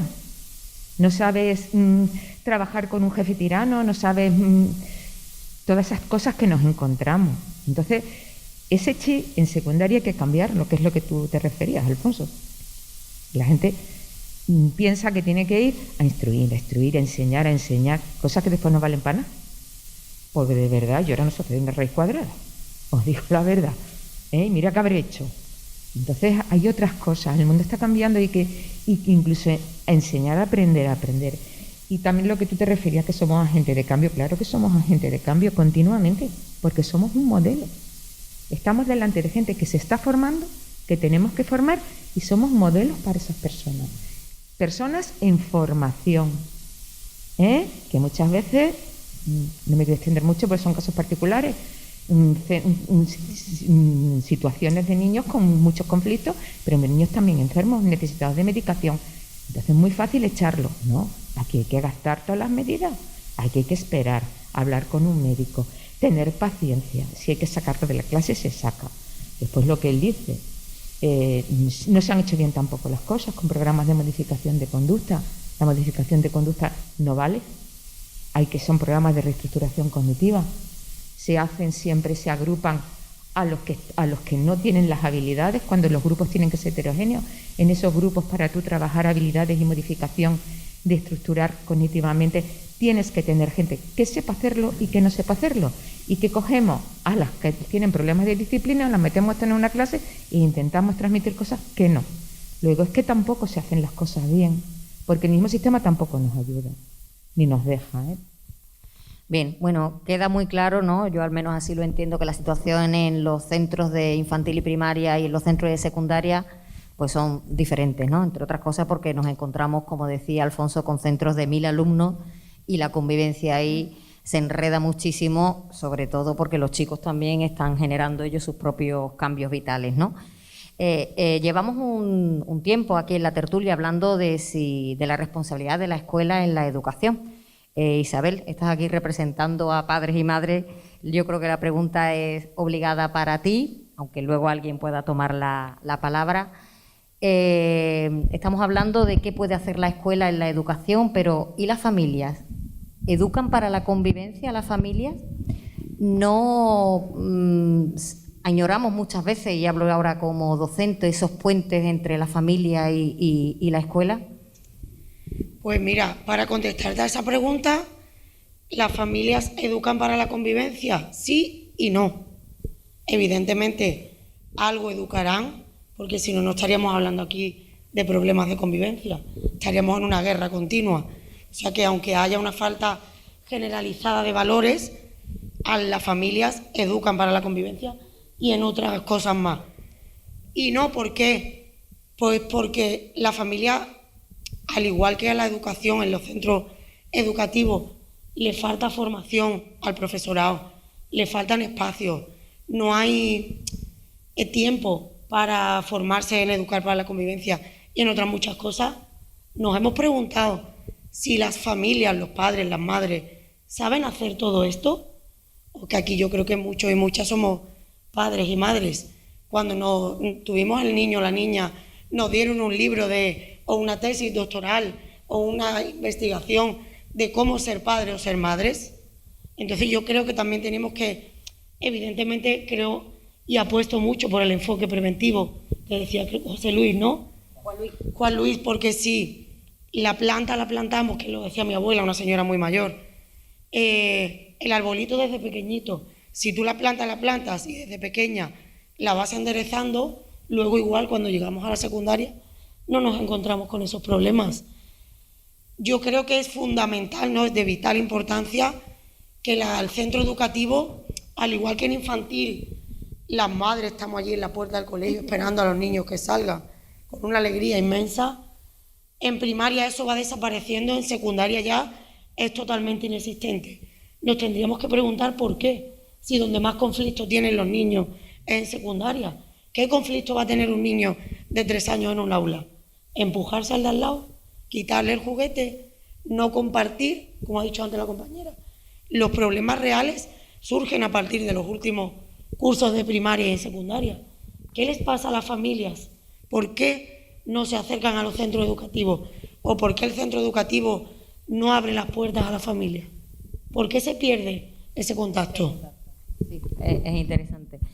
Muchas gracias. Por aquí en este ala. ¿Y la sociedad? ¿Ayuda a la sociedad a la convivencia? Porque en los centros escolares llega todo. Llegará, incluso ha llegado, me consta, la guerra de Ucrania, por ejemplo, ¿no? Es un tema que los alerta, del que se habla. Llegan los derechos de las mujeres, llega el 8M, llegan todo tipo de reivindicaciones, ¿no? Cada uno con sus opiniones. ¿Cómo ayuda la sociedad a la convivencia de los centros? Ana. A ver, yo en relación también con lo que decía, no me acuerdo de los nombres. Pilar, ¿Isabel? Isa, vale. El tema de los padres, yo creo que es esa coordinación lo que falta. O sea, agentes educativos somos todos y todas. No son los docentes los padres y no son los alumnos. Que eso también hay que tenerlo en cuenta. Muchas veces cuando se habla de la coordinación entre padres y docentes, se deja a un lado a los alumnos que también tienen que estar. O sea, abrir las puertas no es para que entren solo los padres con los niños, con las niñas, con los docentes y cualquier otra persona que también quiera colaborar.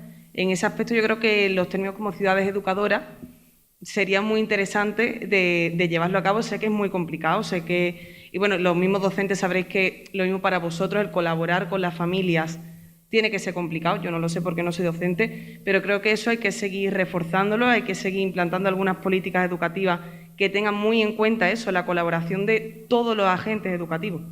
Entonces, las puertas de los colegios e institutos deben de estar abiertas a que cualquier persona pueda colaborar. Por eso no creo que todo sea el saber, porque todos los aspectos sociales, si solo te centras en ese libro que te dan, todos los aspectos sociales quedan a un lado.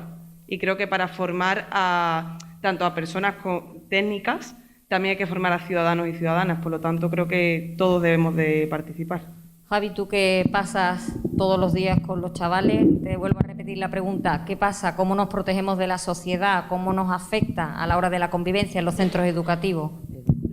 Lo primero es responder que, obviamente, nosotros no es una... Yo no creo que sea una dicotomía. La cuestión de instruir, que se ha mencionado antes previamente, o enseñar a ser ciudadanos, personas de bien, como podemos decir. Yo creo que el conocimiento forma y que es una de las cuestiones fundamentales para hacer buenas personas. Y de verdad yo lo creo. Yo soy una persona que cree que, de una manera firme además, que el saber, que aprender literatura, historia, física, matemáticas te hace ser, no necesariamente, pero sí que te hace ser una persona no solamente buena, sino también valiosa. Y que eres capaz de aportar más a los demás. Porque de eso es convivir. Convivir es que abandonar el camino del individualismo, del consumismo, como se menciona en el texto que hemos leído, y a fin de cuentas es poder dar a los demás cosas que tú ya tienes. Y sobre todo, pasar de que nosotros podemos pensar que la creación de la identidad individual es un individualismo. Y yo creo que eso no está bien. No está bien pensar que, no sé, esas historias, ¿no?, del camino del héroe, que sales de la aldea, te vas aventurando y poco a poco te vas formando tú a ti mismo, enfrentándote a los demás. No. Nosotros nos formamos a nosotros mismos, nos hacemos nos hacemos a nosotros firmemente construyéndonos con las personas que tenemos a nuestro alrededor, absorbiendo poco a poco las cuestiones que nos interesan, que nos gustan, que a fin de cuentas son habilidades.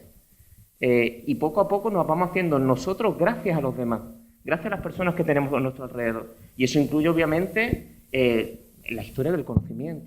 Porque al fin y al cabo, las personas que han pensado antes de nosotros forman parte también de nuestro contexto. Y para responder acerca del ámbito de la sociedad que antes has preguntado, Tula, nosotros tenemos que preparar a los alumnos para la sociedad. De verdad, habría que preguntarse si la sociedad no es un poco horrible en algunos aspectos. ¿De verdad nosotros tenemos que preparar a estos alumnos para enfrentarse ¿a qué? A un sistema hipermercantilizado, en el cual solamente tienen que formarse, aquí ahora mismo en el ámbito del conocimiento, no sé, simplemente se está enseñando a las personas a ser empleados. ¿Para qué? Para adaptarse a un puesto de trabajo, para ser, no sé, meros engranajes del sistema, podemos decir con un poco así rimbombante. De verdad, para eso tenemos que formar.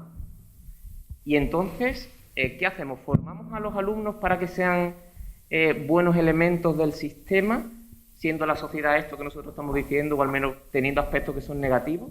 ¿O le enseñamos a algo más?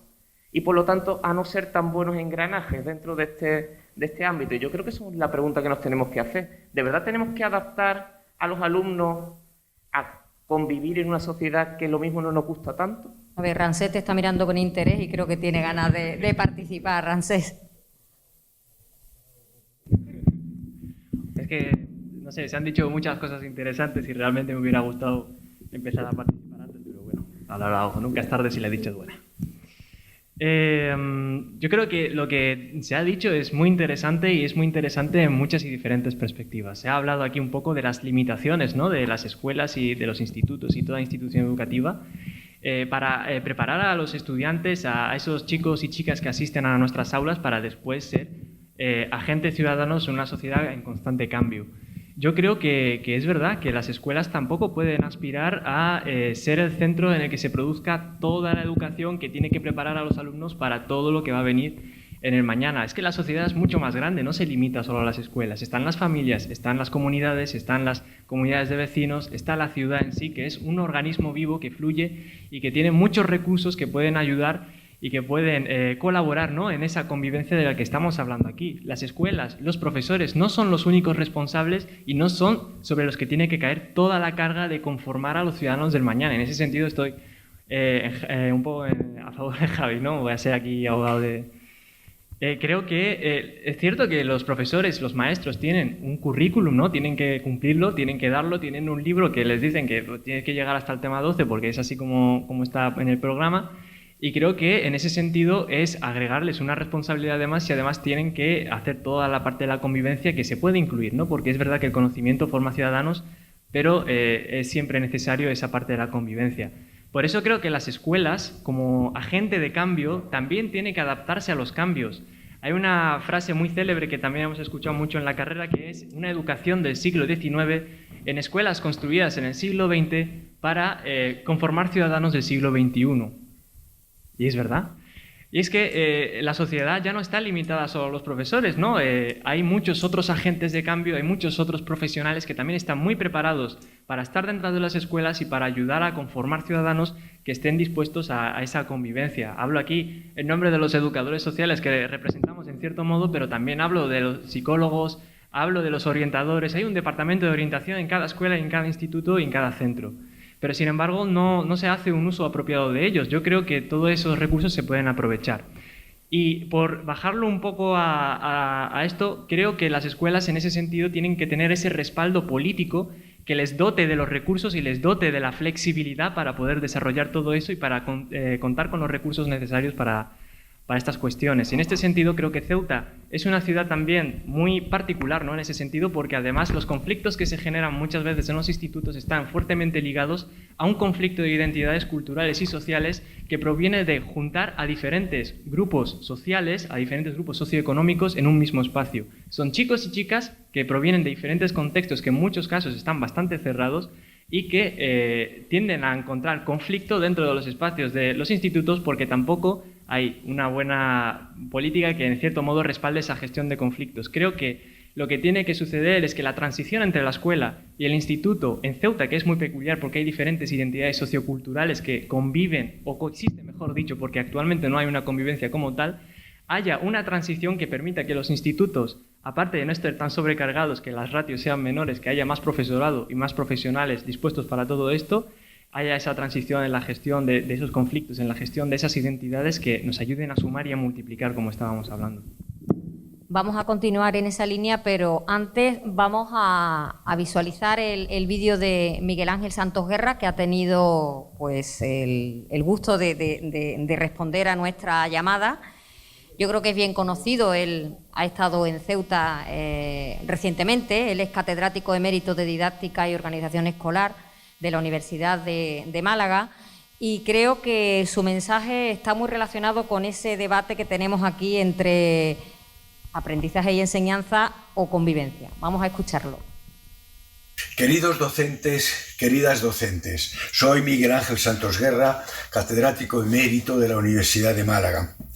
Me dirijo a vosotros para pediros que viváis con enorme pasión la tarea que estáis realizando, que es la más importante, la más hermosa, la más difícil que se le ha encomendado al ser humano en la historia, la tarea de trabajar con la mente y con el corazón de los niños, de las niñas, de los jóvenes.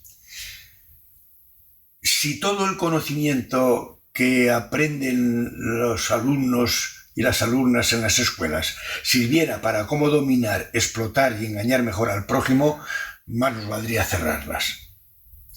Por eso me parece que es fundamental que la escuela enseñe no solo a pensar, no digo que pensar, digo a pensar, a entender el mundo, a comprender por qué pasan las cosas, sino que enseñe también a convivir.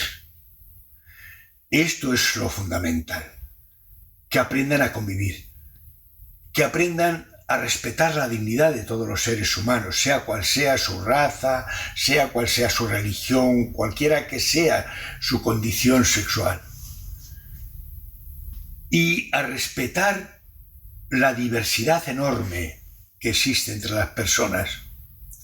Y por supuesto a cultivar la solidaridad y a cultivar la compasión que nos hacen vivir en un mundo habitable. Fueron médicos muy bien preparados, ingenieros muy bien formados y enfermeras muy capacitadas en su oficio los profesionales que diseñaron las cámaras de gas en la Segunda Guerra Mundial. Sabían mucho, sabían muchísimo. Se han hecho estudios de lo bien que ventilaban los hornos crematorios. Pero sus víctimas maldijeron el día que habían aprendido tanto y el día que les habían evaluado de forma positiva los aprendizajes. A mí me gustaría que en todas las escuelas del mundo figurase un lema que es el siguiente: aquí tenemos que formar no a los mejores del mundo, sino a los mejores para el mundo. No hay conocimiento útil si no nos hace mejores personas. Por eso yo creo que el aprendizaje de la convivencia es fundamental en las escuelas. Es lo esencial. No hay nada más estúpido que lanzarse con la mayor eficacia en la dirección equivocada. Os envío un gran abrazo y mi felicitación por los esfuerzos que hacéis para salvar la historia, salvar la humanidad. Educación o catástrofe. La historia de la humanidad es una larga carrera entre la educación y el desastre, y nosotros, nosotras, estamos en la educación. Un abrazo. Bueno, como siempre el gran maestro dando lecciones, ¿no? Juan Luis, yo, siguiendo la misma línea que apuntaba Ramsés, ha tocado el tema de las identidades, de la confluencia de sensibilidades, de razas, de culturas, bien en nuestra ciudad o en otras, ¿no? los problemas, los conflictos los tenemos en los centros, pero ¿qué pueden hacer las administraciones públicas, las instituciones, las entidades privadas también?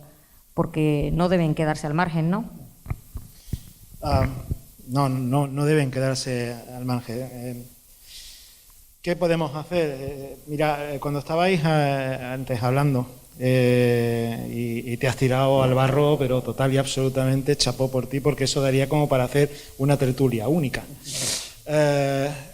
Pero partiendo de la base de qué podemos hacer, qué pueden hacer las instituciones, ligándolo con lo que hablabas antes de la sociedad, hay una cosa, la sociedad, y lo veo en mis hijos por lo que consumen en cuanto a redes sociales, en cuanto a lo que ven en televisión, lo que traslada a la sociedad, y dices, oye, en general la sociedad transmite unos valores que no son los adecuados, o por lo menos los que más están encima de la mesa.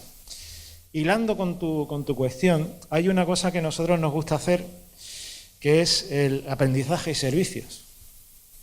Básicamente, si tuviésemos un sistema educativo que permitiese aprendizaje y servicios, porque ninguno de nosotros pone en duda que las ONGs, las asociaciones de cualquier tipo, transmiten una serie de valores que son los que queremos para todos nosotros. Basta y sobre que observemos lo que está sucediendo con Ucrania para que veamos la cantidad de ejemplos de solidaridad.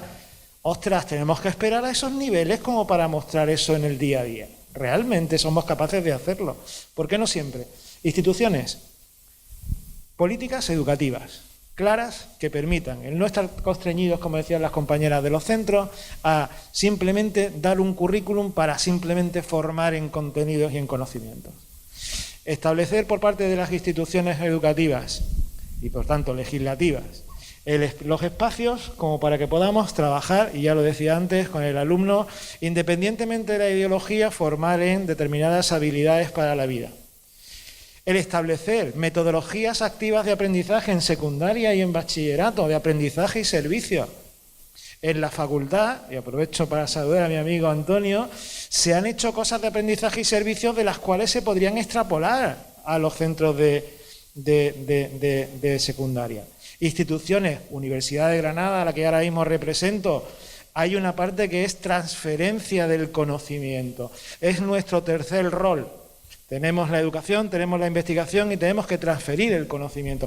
Y ese conocimiento en una ciudad como Ceuta, educadores sociales. Seguramente habéis disfrutado a Beatriz Pedrosa.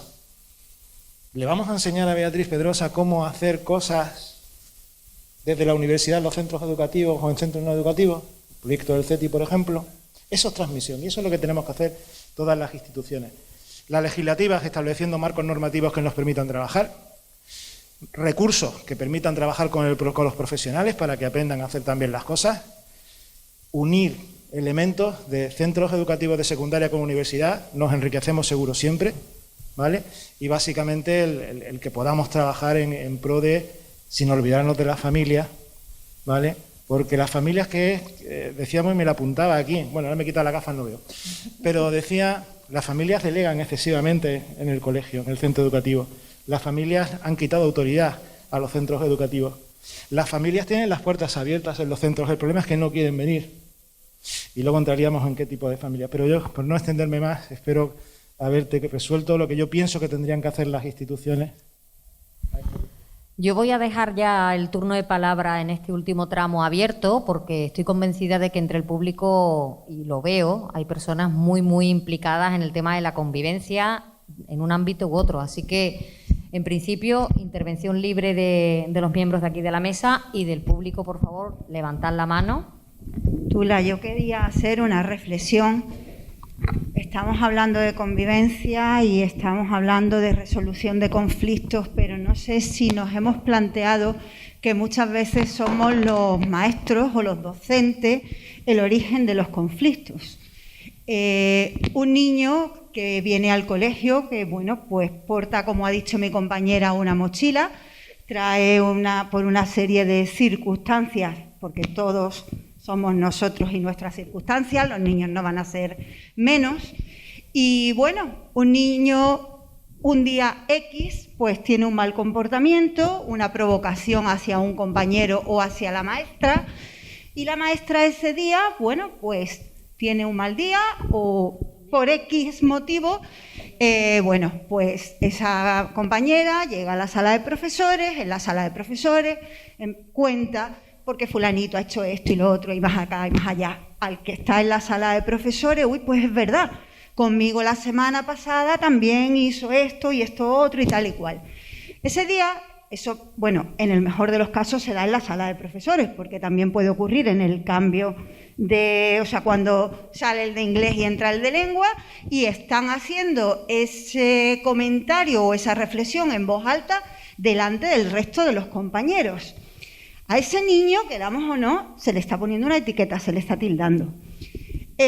Cuando llegan a casa esos niños, posiblemente, pues de los 25 niños, 20, el tema de la sobremesa será el conflicto que ha habido en el centro. Fíjate que el niño le ha dicho esto a la maestra y tal.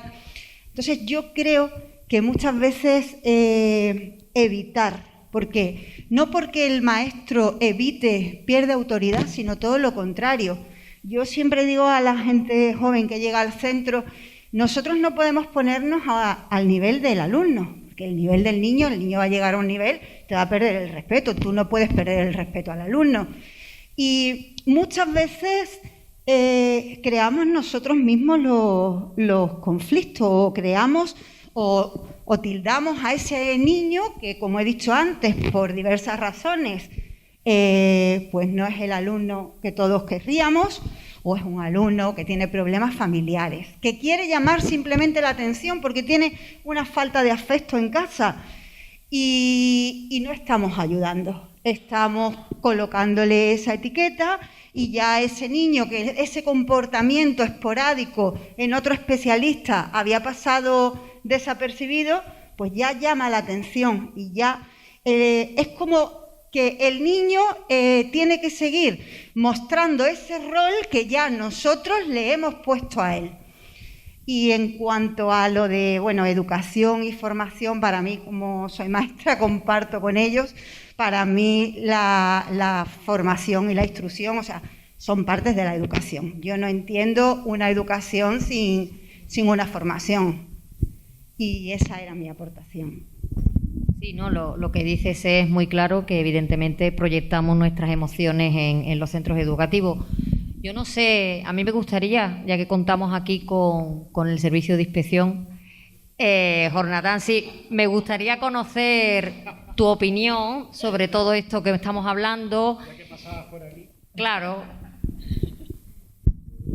Haznos una reflexión, pues, desde el rol que a ti te toca. ¿Ahora? Vamos a ver tú, si yo acababa de entrar ahora, ¿cómo me coges aquí? He pasado como Alfonso. Yo qué sé, yo estoy disfrutando un montón oyéndolos hablar, vamos, me tienes maravillado. Yo no sé, yo te tengo apuntado aquí ahora después para... No sé.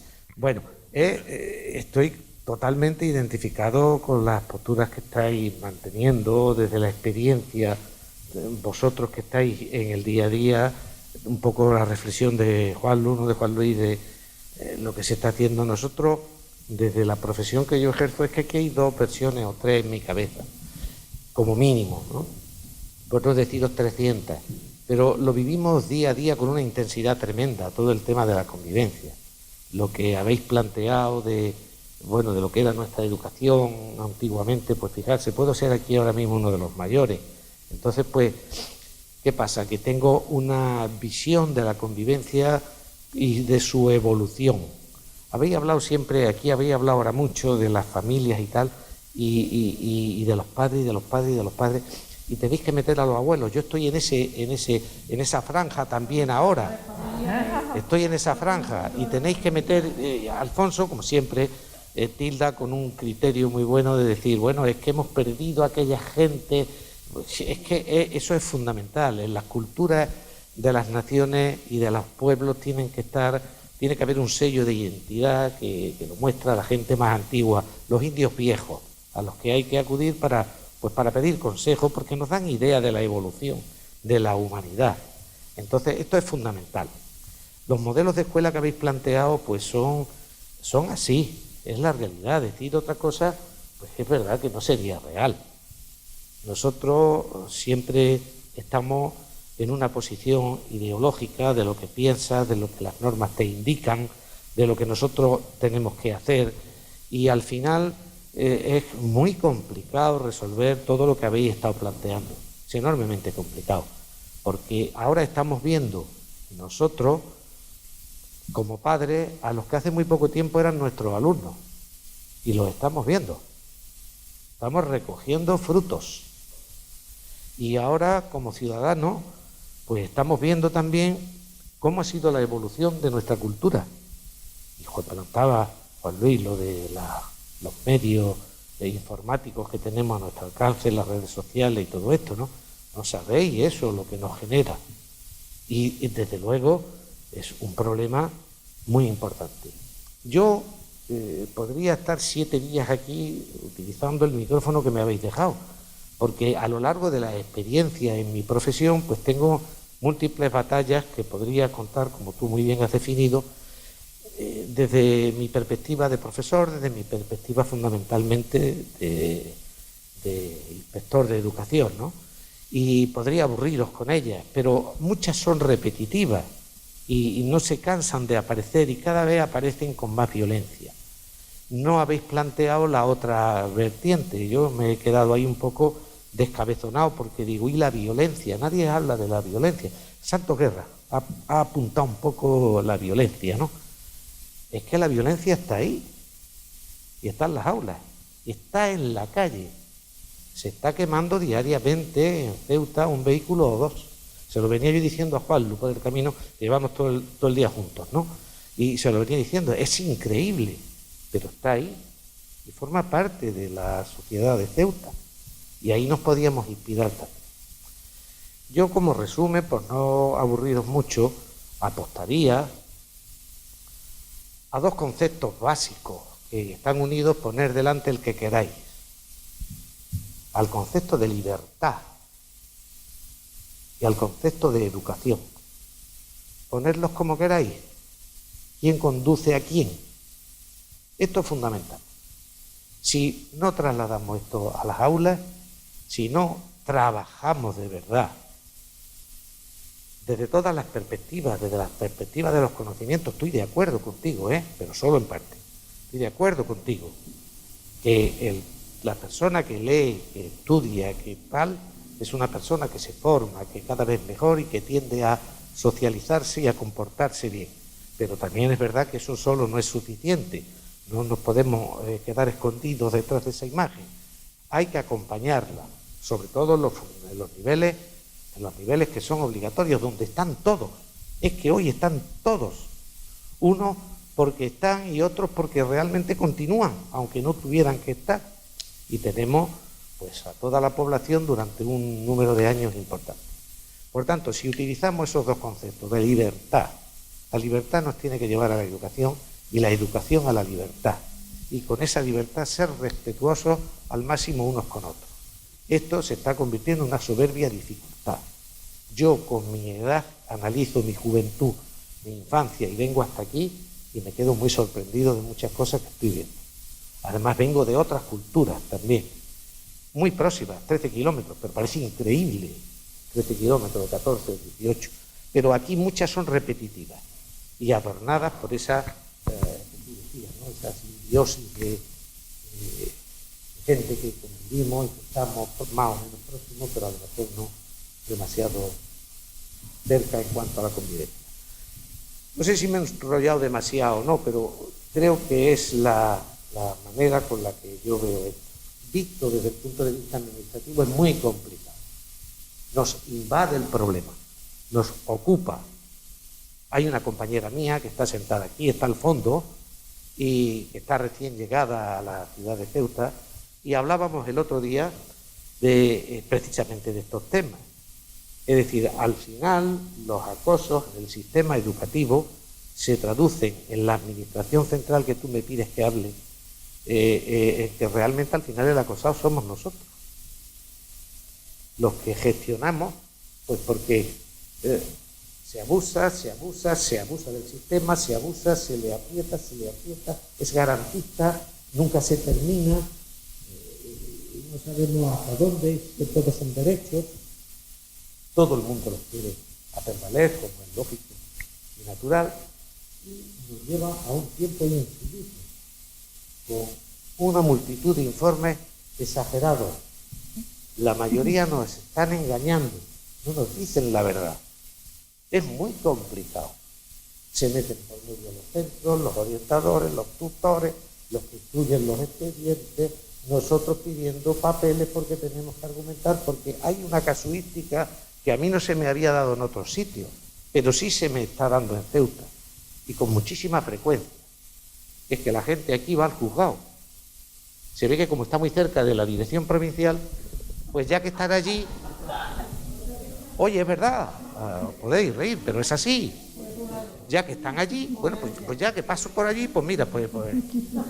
Entonces, esto convierte a todos los actores que estamos en el teatro en que seamos muy escrupulosos, porque en cualquier momento algo que parece que es irrelevante y que parece que es un montaje de alguien que está haciendo con alguien, hemos tenido últimamente en la prensa uno, pues te lleva a mirar con lupa cualquier cosa que en otro sitio se despacharía más rápidamente. Esto es insufrible. El tema de la convivencia y el tema de la violencia y todos estos temas hay que abordarlos, pues dice Juanlu con muy buen criterio, de una manera preventiva. Hay que actuar y es que hay que hacerlo ya. No podemos esperar más. Tenéis que oírnos a los abuelos hablar. Tenéis la necesidad de acudir a los indios viejos para escucharlos. Es necesario prevenir, absolutamente necesario. Esto no puede esperar más. La violencia es tremenda en la calle, exageradamente tremenda. Y esto hay que corregirlo y lo tenemos que hacer entre todos. Y yo creo que eso es convivir. ¿Alguna otra intervención? Seguro que sí. Yo, referente a lo que él ha dicho de la violencia, claro, no depende solo de nosotros, lo que tú has dicho depende de las leyes. Hay un principio de inteligencia emocional, es que la falta, cuando tú cometes una falta, la reparación debe ir en proporción a la falta. Si tú no eres consciente de la falta, la gravedad que pueda tener. Entonces, es verdad que como sociedad hemos perdido un poco el norte con eso. Y nosotros estamos ahí a pesar de la violencia que tú has dicho, que la violencia está en los anuncios de galletas de niños chicos. Yo muchas veces me quedo y de los cereales, veo algunos anuncios y digo, pero por favor, eso va dirigido a niños pequeños. Y eso lo tenemos ahí. Y muchas veces no somos conscientes de que estamos luchando contra molinos de viento y aún así seguimos, porque ese es nuestro trabajo también. Y lo de la instrucción tiene que ir, pero tiene que ir sobre todo con la formación y la enseñanza obligatoria. Ese es un chip que hay que cambiar, porque estamos formando personas y al que tenemos enfrente, yo muchas veces con mis compañeros hablamos mucho, cuando empiezan a quejarse de lo que tú has dicho, y yo digo, ¿pero tú has visto lo que tiene detrás? Si es que le tiene que dar un premio por levantarse para venir al colegio. Sí, después me dicen, pues es verdad, un niño de primero, no uno, más de uno, que le diga a la señorita, ¿qué ganas tengo de que llegue el lunes para venir? Porque yo prefiero estar en el colegio que en mi casa. Pero no uno, ni dos, ni tres, no es que la profesora, porque la profesora tiene una clase, que de vez en cuando los gritos se escuchan. ¿Sabes lo que te digo? Entonces, ¿cómo estará esta criatura en su casa? Si quiere venir al colegio, yo estoy aquí mejor, contigo. Entonces yo le digo, si se levanta, pues tú sabes lo que tienes detrás, se levanta para venir al colegio, si para hacerle un monumento, ¿cómo estarías tú? ¿Cómo estaría yo? En la cama así tapada. Y son niños muy pequeños. Entonces muchas veces el mismo estructura de instituto no te deja esa acción tutorial de conocer a los padres, de hablar con ellos, de tranquilizarlos, porque el mismo sistema nos quiere pedir una cosa que no nos facilita. Al contrario, nos pone trabas. Aquí hay en tu país un representante político que toca ahí. Claro que sí. Y bueno, nosotros pues hemos hecho una autocrítica importante, creo yo, desde los centros educativos y además nos hemos abierto aquí en Canal, padres, orientadores, profesores. La ciudad ayuda, la ciudad nos está ayudando a los centros educativos. Somos la causa, somos la consecuencia. Vale. Bueno, efectivamente, aún no habiendo estado nunca en política, ahora soy senador, aunque yo siempre digo, me presento como lo que soy. Soy docente vocacional y de alma y de corazón de enseñanza secundaria en geografía e historia. Aquí tengo a mi compañero Alfonso. Soy profesor tutor de la UNED en teoría del arte y estética y tengo la gran suerte también de ser profesor colaborador de la Universidad de Granada. Aquí tengo a mi compañera María y Antonio del aula de formación abierta de la UGR, que son el aula de mayores. Aparte, bueno, pues en mi experiencia hay 80.000 cosas que no, pero en lo que es la enseñanza, sí. He tenido mucha experiencia y tú como experta en ello, te conozco, nos conocemos, somos compañeros y amigos. Pienso que Ceuta realmente es una ciudad muy a estudiar y muy referente. Yo para modelo de convivencia tengo aquí dos orgullos muy grandes hoy. Javier fue mi alumno en cuarto de la ESO y Ramsés fue mi alumno en cuarto de la ESO. Los dos tuvieron uno de los institutos más complicados de España, que es el Instituto Avila. Ha llegado a tener una cantidad de alumnos de 1.500 y hasta 130 profesores. Hablaba muy bien Alfonso lo de los macrocentros. Yo resumiría, y yo desde el ámbito que a mí me compete, que sigo siendo docente y efectivamente no estoy en el gobierno de la ciudad autónoma, mi cargo es más institucional y son en las Cortes Generales, pero yo como docente, que es lo que soy, lo que seré y lo que me moriré siendo, hay tres palabras que me han faltado, hay por lo menos una palabra que me ha faltado. Yo disfrutaba mucho en las clases de sociedad, cultura y religión. Yo en los últimos proyectos que me llevé a mis niños y a mí me ha enseñado mucho ser 10 años jefe del Departamento de Actividades Extraescolares y Complementarias. Todos estos programas educativos que oferta el Ministerio de rutas literarias, artísticas, científicas, de recuperación e utilización de pueblos abandonados, de encuentros interculturales, de programas de inmersión lingüística en educación ambiental, de centro de educación ambiental. Hay unos recursos únicos que después no son evaluables porque se le toma como excursiones extraescolares, el concepto que ha dicho la compañera Ciudad Educadora. Yo cuando vi con la guía educativa de Ceuta te enseña, pero no de ahora, de siempre, porque yo soy docente. Lo mío ahora mismo es circunstancial y pasará. Eso nos hace muy importante, conocer al otro. A mí lo que me ha enseñado como docente, dentro de toda la formación del profesorado, por supuesto comparto con todos los especialistas, compañeros, alumnos, y para mí permitidme el gran orgullo de tener aquí a dos que han sido mis niños y seguirán siendo mis niños. Fijad, si hay buena convivencia a veces, que dos alumnos de un centro tan específico como la Vila y tan caleidoscópico como que a su vez es la ciudad de Ceuta, ahora mismo están aquí, uno como filósofo y educador en valores y otro como educador social. Entonces yo pienso que convivir es conocer al otro. Yo ser nieto de un fotógrafo y de chiquitito ir a las bodas hindúes, a bodas musulmanas, a ritos hebreos, y nieto también de otro señor que, bueno, no pudo estudiar por la guerra, pero me enseñó mucho a leer, me quedo con la frase de Unamuno. El nazismo se acaba leyendo y el racismo se acaba viajando. Hace falta conocer la religión del otro, hace falta conocer la cultura del otro, hace falta, estoy haciendo una síntesis de lo que puedo decir. En cuanto a la ciudad autónoma hay un recurso que sí ayuda, ¿no? Yo pienso que es la guía educativa Ceuta te enseña, si se utiliza bien.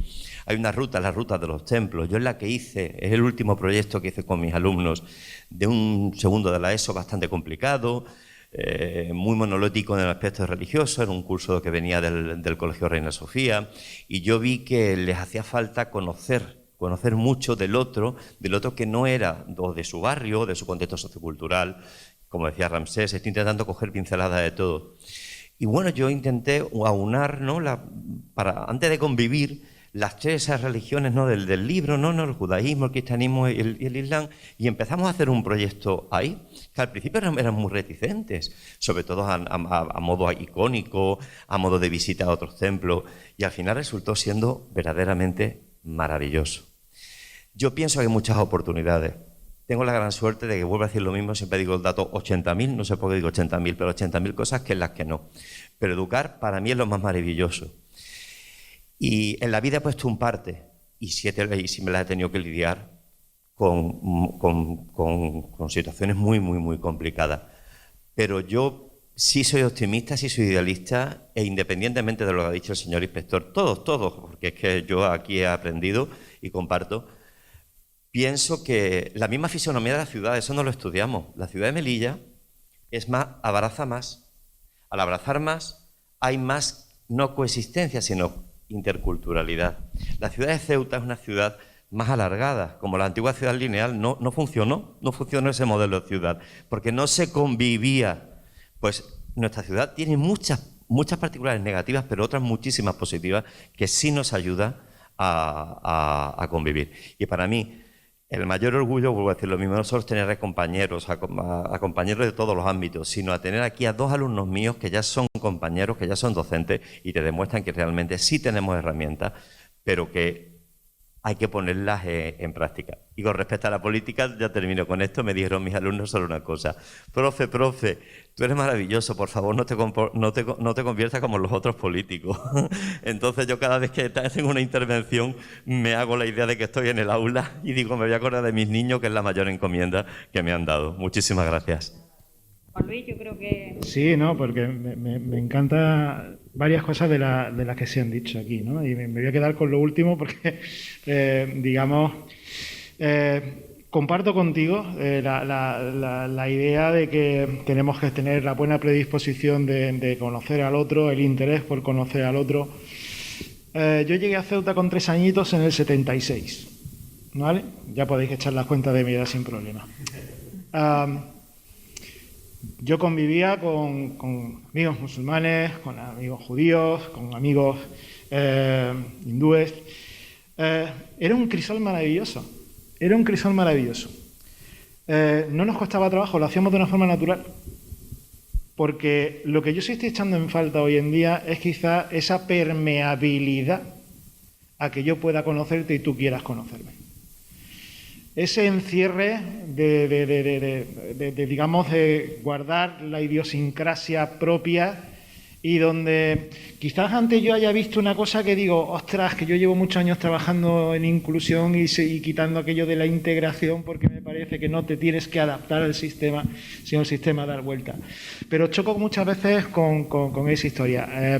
Hace poco he tenido una experiencia donde me llevan a un sitio que era invisible arquitectónicamente y por lo que tú dices de la ciudad.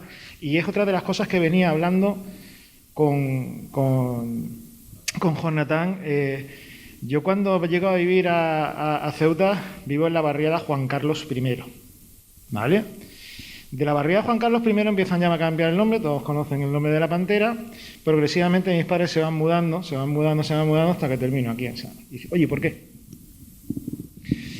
Número 1, la fisonomía de la ciudad es verdad que te va a ir cambiando, obviamente. Pero yo digo, quizás en esta experiencia vital que he tenido última, llegamos a un sitio, unos rascacielos enormes, preciosos, chulísimos, increíbles, qué bonitos son. Y cuando damos la vuelta a uno de los edificios nos encontramos con 35.000 personas viviendo en unas viviendas en muy malas condiciones, de espaldas a la ciudad. Y me decía la ministra de Educación de Buenos Aires, me decía, no, hemos venido aquí a montar el ministerio al distrito 31 porque queremos modificar. Y yo pensé para mis adentros, ¿cómo? Pero no solamente lo pensé, sino que lo dije en voz alta. Digo, ¿cómo? Y dice, hombre, se pueden hacer muchas cosas. ¿Qué cosas? No, tenemos que integrarlos. Me lleva a la primera pregunta, ¿cómo? Bueno, es que tenemos pensamientos, digo, sí, ese es el qué, lo sé, pero ¿cómo? Y al final alguien que vi allí dice, tenemos un problema antes del cómo y del qué, y es si ellos quieren o no quieren. Con lo cual, chapó, porque la convivencia para mí es conocer a Tula, conocer a Isa, conocer a todos, ¿vale? Pero al mismo tiempo abrirme en canal y que ellos me conozcan y que nos quitemos esas ideas de protección asociadas a la cultura, a las tradiciones, a la invasión, palabra bastante utilizada en estas últimas semanas, y que sí haya, digamos, ese crecimiento. Y vuelvo a insistir en una idea, y me van a llamar pesado, mis alumnos me dicen que sí, que lo soy, prevención. Vamos tarde, como sociedad vamos tarde, ¿vale? Vamos tarde. Solamente nos queda un remedio, seguir colocando tiritas, hacer lo mejor posible, redoblar el esfuerzo, prevención, prevención y prevención. En educación infantil tenemos muy pocos factores de riesgo, se van sumando en primaria, se van sumando en secundaria, se van sumando y cada vez es más difícil la intervención. La intervención temprana tiene un éxito mayor y más rápido y menos costoso que las posteriores. No luchemos como contra los molinos de viento. Si ya últimamente ayer veía a un francés diciendo que los españoles estamos perdiendo de vista el Quijote. No luchemos contra molinos de viento, no gastemos nuestras energías porque siempre vamos a estar en el mismo problema y no lo vamos a cambiar. Práctica, llevo 30 años viendo los mismos problemas. ¿Qué estamos haciendo mal? ¿O qué no estamos haciendo? Al final me decía a mí un profesor que siempre tenemos que mirar cuáles son nuestras necesidades para poder pensar en cuál es la mejor respuesta para cubrir esas necesidades. Llevo trabajando en convivencia desde el año 2005 y desde el 2005 venimos trabajando en educación infantil.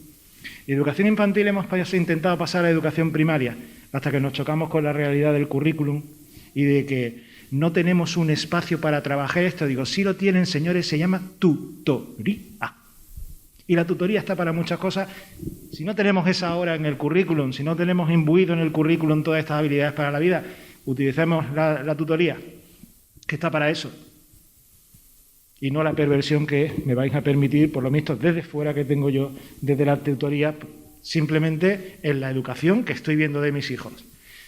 No es que la tutoría la hemos utilizado para un tema, no es que la tutoría la hemos utilizado para este otro, no es que la tutoría, digo, increíblemente, ¿vale? Eso lo tenemos que cambiar. Bueno, muchas gracias a todos. Creo que nos vamos todos seducidos por vuestra aportación y bueno, y tal vez entre todos hayamos construido algo. A mí me gustaría despedirnos con un breve texto de Joseph Charosky. Es una pequeña parábola que dice así: dos pájaros estaban posados sobre una rama durante una nevada y se pusieron a conversar. Dime, ¿cuánto pesa un copo de nieve?, le preguntó el pájaro carbonero a la paloma. Casi nada, fue la respuesta. En tal caso, antes de irme, déjame contarte una maravillosa historia, replicó el pájaro carbonero. Al empezar este invierno, me posé sobre las ramas de un abeto. No era un duro invierno, y como no tenía otra cosa que hacer, me puse a contar los copos de nieve que se iban asentando en las ramitas. Su número exacto fue 3.741.952. Cuando el último copo de nieve se depositó sobre la rama, sin que nada pasara, ésta se partió, dijo el pájaro, y se alejó volando. La paloma estuvo reflexionando un rato sobre esta historia y por fin se dijo: quizás solo haga falta la voz de una persona más para que las cosas cambien. Evidentemente no hemos encontrado soluciones, pero lo que pretendíamos era ser un copo de nieve más. Gracias a todos por vuestra asistencia.